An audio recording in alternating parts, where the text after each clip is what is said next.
From historic Oak Hill Country Club in Rochester, New York, Go TV presents your International Diamond Cup featured foursome. There has been plenty of history here on Oak Hill Country Club. Will there be more made today here at the International Diamond Cup? We are happy to be a part of it. Dave Benz alongside Chris Walkie. And Chris, today our featured foursome hole is the beautiful par 3 15th. I say beautiful because aesthetically it's very pleasing, but don't let that fool you. It is one tough golf hole. It's a very tough golf hole. It's only 150 yards, kind of down a slight hill. But they've redesigned the green in the last year, and they brought the water closer to the right-hand side. And I think this is really going to play havoc with the golfers. I think they're going to see that, and the ball tends to go there. And Dave, the pin in the middle of the green today, probably the narrowest part of the green. The pin's only 7 paces from the right side of the green from that water, and there's bunkers on the left-hand side, which isn't a very good spot either. Yeah, there's trouble all around. And this field, well, they're not exactly the type that you would see in the Ryder Cup or a professional event that, as we've seen here on the Oak Hill Country Club course many times. This field, an eclectic group. Yeah, you got some good players, you got some not so good players, you got players in between. So we're going to see an array of shots here today. You know, some in the water, some in the bunker, and sometimes it's going to be a mess out there. Yeah, by the way, one of the larger groups that we have seen here today. All right, time to meet the golfers in our featured foursome. Paul Cremeno, Jean La Rochelle, George Marcos, and Hayden McLaughlin. And that group is on the tee box right now with the third member of our broadcast crew. Let's throw it up to Jill Carlson. All right, thanks, Dave. This is a very quiet group, and that's because you said we're not playing as well as we'd like to. you're in mourning, is what you... Yeah, all right, I'm in mourning. We all are. But I also noticed that they were all coming up with a couple of beers in their hands. So the swing lubricant should kick in any moment now, right? It's about to start. It's about to start. This is the hole for it. I mean, it's a nice hole in one, a nice par 3. Have you guys had a hole in one before? I've had one. Yep. Let's make it 2. All right, today be the good day. Right here. I'm all loosed up. We can win the truck, right? Sure. We've seen people actually closer to hitting the truck than winning the truck, but maybe you guys will turn that trend around right now. All right, Jill, thank you very much. So George Marcos with Yellow Glow Company. First up on the tee box. On our questionnaire, we said, have you ever had a hole-in-one? He said yes. Don't know when, don't know where, don't know how many. But he'd like to add to that total here, and this shot looked like it's going right, Chris. Yeah, win again. See at least one in every group today, haven't we? Yeah, right, puts you right into the water. That's right. And right into the drop zone, which is not where you want to be. Drop zone's bad news. Rough start to this hole for this foursome. We'll see whether or not Paul Cremeno can pick it up. Paul with Liberty International Trucking. Dave, this hole probably playing the easiest it has all day long with the wind not blowing, blue skies. Paul's got this going right at the hole, Chris. Right at it. Right. Hang on. Well, he's going to have a tough second shot because that is right up against the tall stuff into that second cut. But as the day goes on, these greens are starting to dry out. Balls are starting to run off into the back of the green. So Hayden McLaughlin up next with Belknap Landscape Co. You think these guys are from Canada? There's like 2 or 3 lefties in this group. I almost think this hole might play easier for a lefty. This one, however, gets pulled, and that looks like it's heading towards the drink. And, well, misery loves company as McLaughlin joins Marcos, and they'll have a date in the drop zone. That's right. All right, so finally it'll be John La Rochelle with Liberty International Trucks. Says he golfs 3 times a week, and he also has had at least one ace and another lefty. This is fantastic. There's 3 in this group. That ball is going to be well short of the water. That's the good news. The bad news is it's just an ugly tee shot. It's an ugly tee shot. He's got a little green to work with there. He's got a chance at a second shot. And Chris, as they make their way down from the tee box, let's check in with the 4th member of our broadcast crew, Tim Morris. Thank you, Dave. I'm here with the RVPs, Chris Randall and Phil Ruley.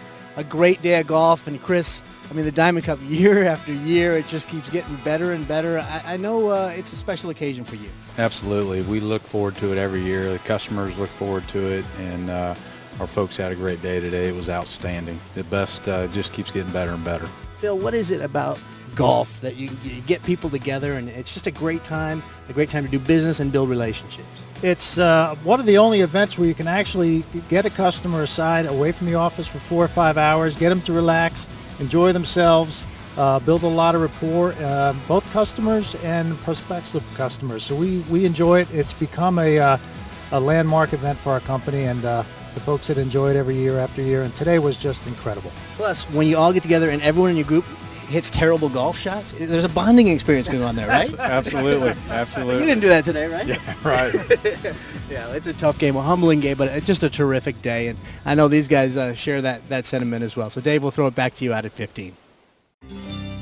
Thank you very much, Tim. While we were away, let's pick it up with John La Rochelle. Hit the short tee shot. His second shot goes just a bit over the green, but not too bad. He should have a pretty decent effort at least saving a bogey there, if not an up and down for a par. Meantime, George Marcos drops it from the drop zone, and look at this shot to within a couple of feet. That is fantastic. That's a great shot. Best ones we've seen all day long.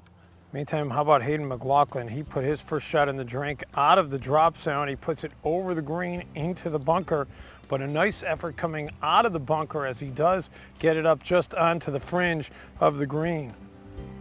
Back to live action, and now here's Paul Cremeno after his tee shot hits that second cut that just kept it out of the bunker. This is no picnic here. It's a tough shot with his left foot way down below his other one. Just got a little too much grass, pulled it off to the right. Look at those, continuing to roll, and actually took a couple of rolls towards the hole. That's a pretty makeable putt for a par. He's got a straight uphill putt, about 10 feet. He's got a chance. Let's once again check in with Tim Morris, who has highlights from what else has transpired here today at Oak Hill. Thank you very much, Dave. I know you've seen a mixed bag out there at 15, as have we. A lot of guys complaining about how difficult the course is, while at the same time saying how spectacularly beautiful it is. But I had to show you a couple of great shots. First, out at 13, John Buckner, a guy who is not used to doing this, chipping from the fringe, and he drains it. John Buckner with the highlight of the day for him. He was thrilled about it. But maybe the best shot of the day, Richard Goforth at 18, the famous 18th hole from about 100 yards. Watch this, he hits the pin. It actually dings the pin, ends up a few feet away. What a highlight for Richard. What a day we have had out here, good and bad, but I wanted to share those with you before I throw it back out to you at 15. Dave? And now back live, look at this effort. That is a pretty good roll at the hole, although does just fade a little bit to the right and a little bit long. Yeah, just a little bit long. He's got about 3 feet coming back. Meantime, John La Rochelle, this putt attempt, and pretty good run at it, Chris. It's a good putt. Just pushed it out to the right a little bit. He's got a 2-footer coming back for his par. Actually, that'll be for his bogey after he had that really short tee shot, you remember. Meantime, Paul Cremeno, now this is a par attempt, and what do you see this putt doing? Let's go a little bit left to right. Just make sure he gets it up the hill. Got just it slides past the right-hand side. Good putt, though. Got it up the hill, and we'll see if he can tap back and make that bogey. And now here's McLaughlin lining up his putt for a double bogey. And again, these guys really treating every stroke with the utmost of importance because, hey, a trip to Pebble Beach could be on the line. You got it. It's a straight uphill putt. Oh, he pushed that one. Totally came out of that one. He'll have to settle for a triple bogey.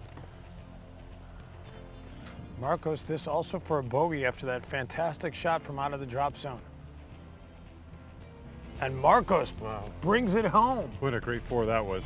George Marcos on the mark. And now La Rochelle will try to answer that with a bogey of his own. No, we've seen some short putts missed like this today. Guys get a little careless. I got a feeling he's focused in. Almost didn't hit that enough. And now Paul Cremeno to try and finish it out also with a bogey.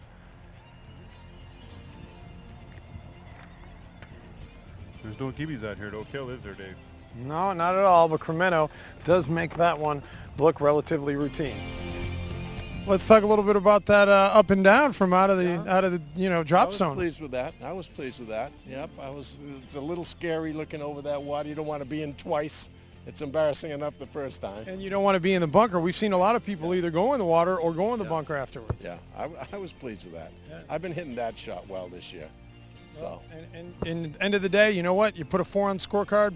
You're not thrilled with it, but when you think back about it, hey, that's a good score on this one. I'm happy with a 4 right here, considering the tee shot. So. All right. Well, good luck to you the rest of the way. Thanks very much.